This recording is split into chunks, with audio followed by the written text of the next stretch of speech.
So what do you think is going on there? Tell me again. The E makes the A say its name. Well, in rain, it has another vowel beside the A to make it say its name. Do you know what it is? It's rain is R-A-I-N.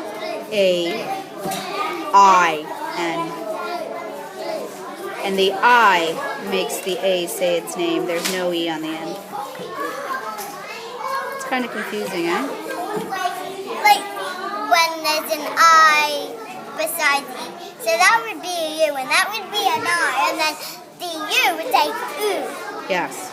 If you were writing a different word. Rain. Forest. Or ist.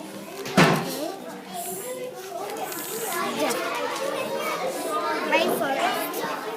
Rain and then Rainforest or ist. Yes. Rainforest and then understory.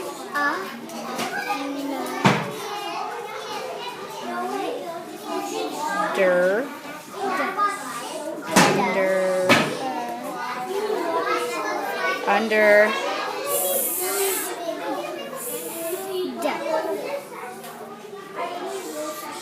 yes. Ori.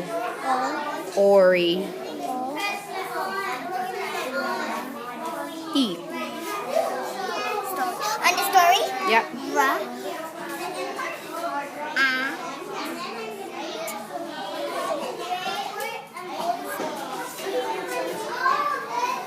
Rattle.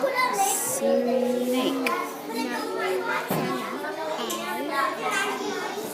Is there an I or an E? No, there's an E on the end for snake. Those vowels can be tricky. Tricky vowels. Oh, but you forgot the K sound. Where would the K sound go? Snake. So there's a K before the E, yeah. I could make that into a K. K, yeah. Then E. There you go. You fixed it. Can you read it to me? Rainforest, understory, rattlesnake. Rattlesnake. What else do we need in that rainforest?